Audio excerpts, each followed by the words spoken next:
अब समझ आया कि शाद सफदर को और युसरा को अलग क्यों किया गया। 4 माह गुजरने के बावजूद भी दोनों मियाँ बीवी अपना घर सेट करने में नाकाम हो गए। बूढ़े कारपेंटर को कारपेंटर गिरी कराने के बजाय व्लॉगिंग कराएंगे, उनसे इलेक्ट्रीशियन का काम कराएंगे और इंटीरियर डिज़ाइनिंग कराएंगे तो घर का तो सत्यानाश होना ही है। शाद सफदर के दिन ब दिन बिगड़ते हुए लड़ाका मिजाज और बदतमीज़ियाँ आज एक्सपोज हो गई हैं। बूढ़े कारपेंटर से जिस तरीके से बदतमीज़ी की गई है, मैं वाकई में आज सोचने पर मजबूर हो गई हूँ कि बड़े जो करते हैं ना वो फ़ैसले ठीक ही होते हैं। हेलो जी, अस्सलाम वालेकुम। आई होप कि आप सब बिल्कुल ठीक ठाक होंगे। अल्हम्दुलिल्लाह से मैं भी बिल्कुल ठीक ठाक हूँ। वीडियो स्टार्ट करने से पहले तमाम लोगों से रिक्वेस्ट है, चैनल को सब्सक्राइब करें, वीडियो को ज़रूर लाइक करें। पूरे 3 से 4 माह का अरसा गुजर चुका है, ये लोग अपने घर में शिफ्ट हुए हैं और सब जो है वो अपने अपने कामों में मसरूफ़ हैं। माशाल्लाह से माँ सफदर का घर सेट हो गया है, हुसैन के अब्बू ने हुसैन का घर भी मतलब उन लोगों का घर भी सेट हो गया है। लेकिन शाद साहब को अंकल जी ने कारपेंटर दिया, अंकल जी ने पूरे घर की डिज़ाइनिंग की, हर चीज़ ला के दे दी। युसरा साहिबा ने 1.5 लाख रुपए की शॉपिंग की, इतने सारी चीज़ें ख़रीदी, लेकिन वो चीज़ें कहाँ गई आज तक उन चीज़ों का पता ना चल सका। कोई एक चीज़ ढंग की इनके घर में जगह पर नहीं होती है। देखें, जहाँ पर जिसकी गलती होती है ना वहाँ पर उसकी बात करनी चाहिए। ना माँ से मेरी कोई दुश्मनी है, ना मेरी सास से कोई दुश्मनी है, ना ही हुसैन से मेरी कोई दुश्मनी है। अभी पिछली वीडियो में मैं बिरयानी पर बात कर रही थी तो मुझे बड़ा ही अजीब लगा कि भाई आधी बिरयानी घर में पकी, आधी बिरयानी वहाँ पकी। ऐसा नहीं होता, बिरयानी का एक प्रोसेस होता है, उसको दम लगना होता है। तो मुझे बड़ी ही अजीब ये हरकत लगी। और फिर उस व्लॉग में कुछ बताया गया है, उस व्लॉग में कुछ बताया गया है, एंड में माँ साहब बोल रहे हैं कि वो अम्मी जो है वहाँ जाकर पका रही हैं। तो मुझे बहुत ही अजीब लगा कि अम्मी जी जो हैं वो मतलब इधर उधर हो रही हैं, और इस पर मुझे बात करना ज़रूरी मैं समझी, क्योंकि ज़ाहिर है एक औरत है, वो उसका एक पाँव यहाँ है एक पाँव वहाँ है, तो ऐसे तो नहीं होता। आपने घर में हर चीज़ सेट की हुई है तो आपको सिलेंडर भी लगा लेना चाहिए था। तो बिरयानी ना हुई, ड्रामा हो गया, मजाक हो गया। लेकिन बहरहाल बहुत से लोगों ने मुझसे कहा कि आंटी जी जो हैं वो उन्होंने वहीं पर बनाई थी, वहाँ पर आप सही से देखें। तो हो सकता है हमारी भी कुछ गलती हो गई हो, और गलती जहाँ पर हो वहाँ पर इंसान को अपनी गलती एक्सेप्ट कर लेनी चाहिए। बहरहाल मैं शाज़ की बात कर रही थी, मैंने अभी शाज़ का व्लॉग देखा, मुझे इतना अजीब लगा। वो एक अंकल से, मतलब हमारे वालिद की उम्र के वो अंकल हैं, और फिर उन्होंने जिस तरीके से शाज़ के साथ कोऑपरेट किया है वीडियोज़ में, व्लॉग्स में, हर चीज़ में, हर बंदा इस तरीके से नहीं करता है। हुसैन सफदर भी काम करा रहा था लाले के कमरे का, वहाँ पर आपने देखा कि वो पेंटर को लेकर आया। वो पेंटर जो है वो लाले के साथ जो इन्होंने प्रैंक किया या जो भी करंट का ड्रामा किया, उसमें आप देख सकते हैं कि वो पेंटर जो है वो उसने ज़रा सा भी पार्टिसिपेट नहीं किया। तो यहाँ पर शाद सफदर को जो है वो कारपेंटर लाकर दे दिया, वो उसके साथ जा रहा है, वीडियोस बना रहा है, लेकिन उसके बावजूद आपने आज उनके साथ जो रवैया इख्तियार किया है, जिस तरीके से आपने उसके साथ बदतमीज़ी की है, वो बड़े हैं, बड़ी उम्र के हैं, और फिर वो जो बीच में एक पठान सा लड़का आ गया है वो जो बदतमीज़ी कर रहा है। मतलब आप लोगों ने कारपेंटर को, घर के नौकरों को, गार्ड्स को व्लॉगर बना दिया। और जब फिर जाहिर है एक कारपेंटर जब कारपेंटर गिरी नहीं करेगा, अपना काम नहीं करेगा, व्लॉगिंग पे लगा देगा, तो फिर वो घर क्या सेट करेगा।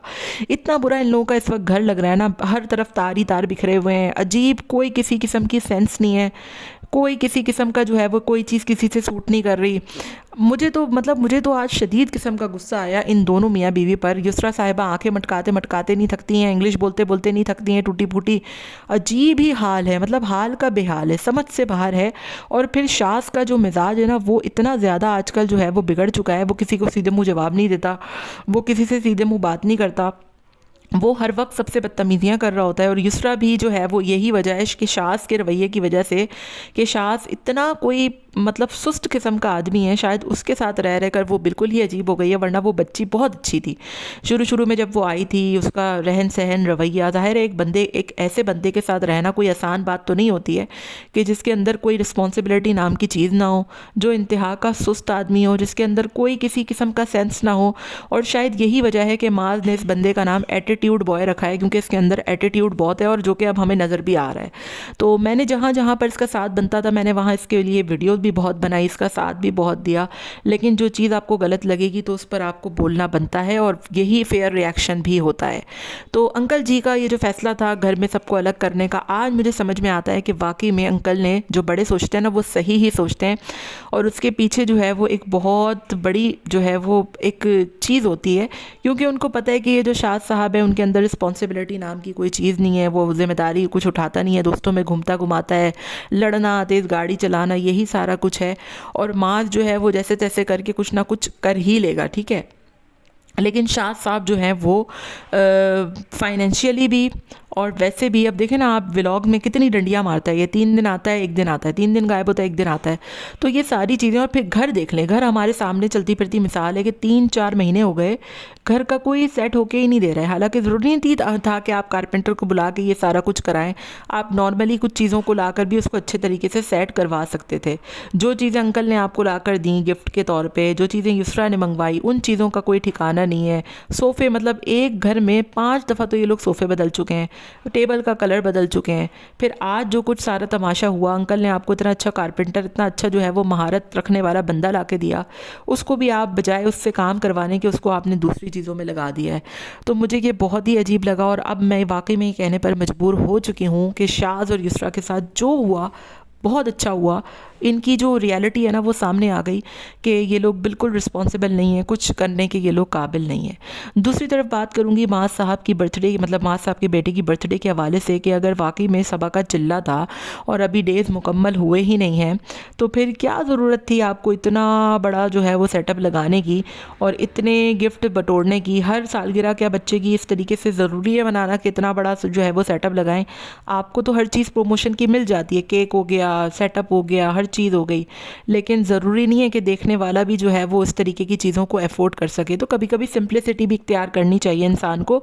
अभी जो है वो ये तो इनकी घर में ही बर्थडे हुई है, अब बाहर होगी, अब पोस्ट होगी, फिर पता नहीं कौन कौन सी बर्थडे ये लोग मनाएंगे और क्या कुछ ये लोग करेंगे। बहरहाल गिफ्ट के हवाले से बात करूँगी तो अंकल जी के मुझे बहुत अच्छे गिफ्ट लगे। वाकई में अंकल जी की हर चीज़ में सिलेक्शन जो है ना वो मजबूर कर देती है कि इंसान तारीफ़ करे। हालांकि अंकल जो है वो बड़े ही खड़ूस से हैं, मुझे पता है, वो बड़े सीरियस रहते हैं, और हम ही लोगों ने उनके अपने चैनल्स पे बहुत बुराइयां भी की हैं, लेकिन जहाँ पर तारीफ़ बनती है वहाँ पर वाकई में बनती है। अंकल की गिफ्ट की चॉइस ऑफ सिलेक्शन देखें आप, कपड़ों की चॉइस ऑफ सिलेक्शन देखें आप, वो वाकई में, और जिस तरीके से उन्होंने अपने आप को इस उम्र के इस हिस्से में भी मेंटेन कर रखा है, तो वो वाकई में काबिल तारीफ़ है और हर इंसान को ऐसे ही होना चाहिए। तो जितने भी आज गिफ्ट्स आए, मुझे सबसे बेस्ट गिफ्ट अंकल का लगा। हालांकि अब माँ साहब जो है वो अपनी साली की तारीफ़ें कर रहे थे कि वो इतना बड़ा भोपू बाइक उठा के ले आई है, और मुझे समझ में नहीं आता कि ये 3 सालगिरहों से, ये इसकी जो बहनें हैं, ये अलिशबा वलिशबा, गुज़िश्ता 3 सालगिरहों से ये भोपू साइकिल और भोपू जो है वो इनको कार ही गिफ्ट में कर रही है। बस एक बड़ा होना चाहिए, एक बहुत ग्रैंड चीज़ होनी चाहिए जो कि नज़र में आए कि हाँ भाई सबा के घर वालों ने दिए। हालांकि वो बहुत ही ऑकवर्ड सी लग रही थी ना, उनका घर है उसको रखने का, इतना छोटा सा उनका घर है, ऊपर से वो बच्चा चलाएगा कहाँ पर, सबा का छोटा बच्चा है, क्या नौकर सारा दिन उसको ले लेके घूमेगा।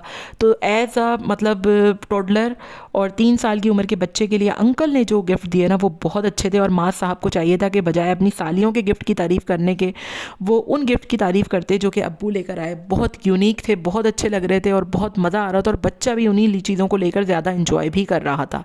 ये तो माँ बस बार बार जो है वो सबा को खुश करने के लिए कि देखो साइकिल बड़ी अच्छी है, देखो बाइक बड़ी अच्छी है, इसको अनबॉक्स करते हैं, इसको चलाते हैं, इसको ये करते हैं, इसको वो करते हैं। तो अंकल ने कहा कि भाई इसको नीचे ले जाकर चलाना। तो हर चीज़ में अंकल का आप देखें कि जो सोचने का तरीका है वो बड़ा ही अच्छा है।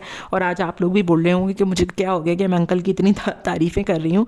तो वाकई में आज शाज़ की वीडियो देखकर मुझे बहुत शदीद गुस्सा आया हुआ है, और कहीं ना कहीं मैं ये सोचने पर मजबूर हो गई हूँ कि अंकल का जो फैसला था ना वो वाकई में सही था। मिलते हैं नेक्स्ट वीडियो में, till then take care, tata bye bye, अल्लाह हाफिज़।